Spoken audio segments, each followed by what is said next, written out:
Hi everyone. In this video, I am going to share with you Teaching Aptitude PYQ. It is the syllabus of UGC NET exam paper 1 general paper and NVS Navodaya Vidyalaya Samiti. This is the question number 21.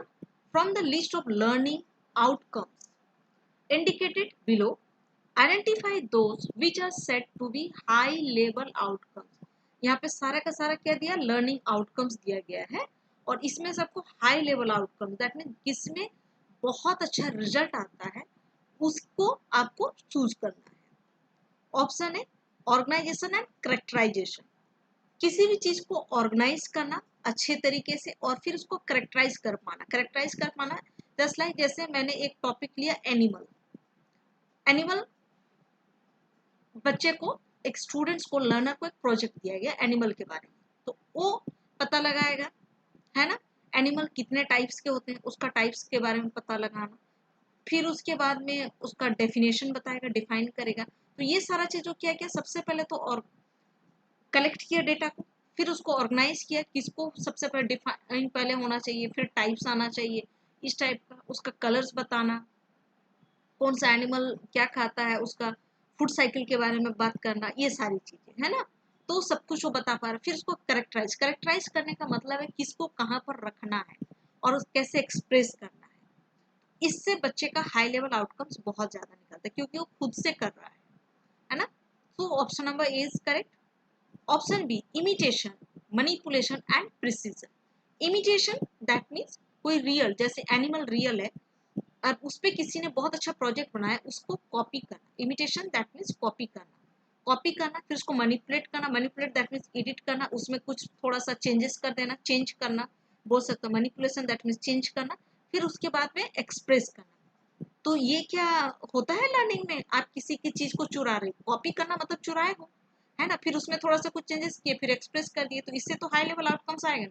इससे आप कुछ सीख नहीं सकते हैं क्योंकि वो तो किसी और का ब्रेन है, आप किसी और का प्रोजेक्ट का आइडियाज उठाए हैं, तो ये गलत हो गया। Option C showing the ability to analyse and synthesise.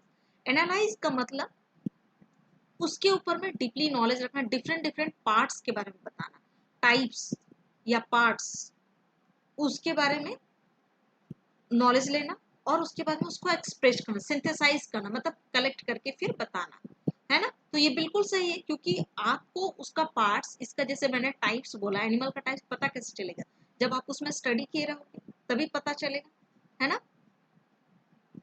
फिर option D articulation and naturalisation. Articulation, articulate करना, आर्टिकुलेट दैट मीन्स क्या है कि अपने आइडियाज को एक्सप्रेस करना। आइडियाज, आपके दिमाग में जो भी आइडियाज है उसको एक्सप्रेस करना, वो भी नेचुरलाइजेशन, नेचुरल तरीके से, है ना।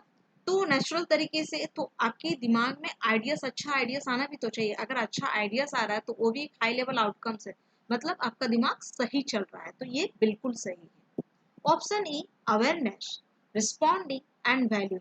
अवेयर होना कोई भी चीज में, मान लीजिए बताए रोड में हम लोग जब चलते हैं तो रोड में कैसे वॉक करना चाहिए ताकि एक्सीडेंट नहीं हो, उसके लिए अवेयर। तो इससे क्या हाई लेवल आउटकम आता है, आप सोच के देखिए, इससे क्या कोई रिजल्ट आएगा।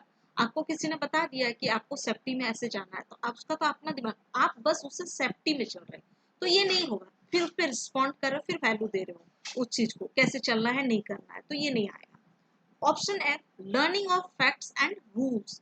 आपने क्या किया, लर्निंग कैसे करनी है उसके रूल्स को आपने समझा और उसको सीखा, है ना, फैक्ट्स एंड रूल्स के बारे में।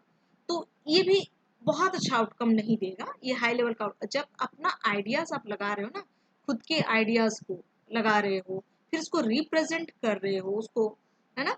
तो रिप्रेजेंट जब कर रहे हो तब ऐसे में क्या हो जाएगा, जब आप कोई चीज खुद से पढ़ रहे होते हो तो उसमें आइडियाज ज्यादा लगती है, उससे हाई लेवल की आउटकम्स आती है। तो यहाँ पे हम लोग का कौन सा ऑप्शन करेक्ट है, option number A, then C and D articulate करना मतलब आइडियाज को एक्सप्रेस करना। Select correct answer from the options given below.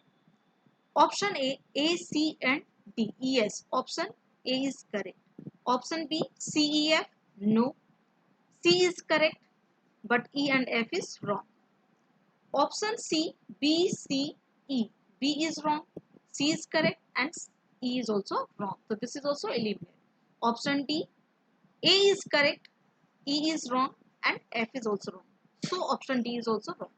सी आप इसको जल्दी में कैसे कर सकते, क्योंकि ये थोड़ा लेंथी क्वेश्चन है। सबसे पहले आपने इस क्वेश्चन को पढ़ा, फिर उसके बाद आपने ऑप्शन ए पे आए। ऑप्शन ए पे जैसे ही आया तो आपने देखा कि यहाँ पर क्या बोला, ऑर्गेनाइजेशन एंड कैरेक्टराइजेशन, ये होना चाहिए कि नहीं होना चाहिए। ऑर्गेनाइज करना किसी भी चीज को, फिर उसका कैरेक्टराइज करना, उसके बारे में उसको आइडेंटिफाई करके बता पा रहे किसको कहाँ पर रखना, स्टेप वाइज कर पा रहे, तो ये तो बिल्कुल होगा। ऑप्शन है जैसे ही करेक्ट हो, आप चेक करो कहाँ कहाँ है ऑप्शन है, यहाँ पर है ऑप्शन नंबर ए में एंड ऑप्शन नंबर डी में। तो बी एंड सी को सबसे पहले इलिमिनेट करो, फिर ऑप्शन बी पढ़े, ऑप्शन बी रॉन्ग हो गया, ऑप्शन बी जैसे रॉन्ग है तो ऑप्शन बी तो सी पे है, और सी तो ऑलरेडी पहले इलिमिनेट है, तो मतलब मजबूरन आपको ऑप्शन सी में आना पड़ेगा। ऑप्शन सी जैसे ही आपने देखा तो ऑप्शन सी सिर्फ ए में है और सी में, और सी तो ऑलरेडी हमने इलिमिनेट कर चुके हैं उसको, है ना। बी एंड सी तो पहले ही इलिमिनेट हो चुका है, तो मेरे पास क्या बचा यहाँ पे, ए एंड डी, तो डी में तो है ही नहीं सी, तो इसका मतलब यही होगा। So the correct answer of this question is option number A.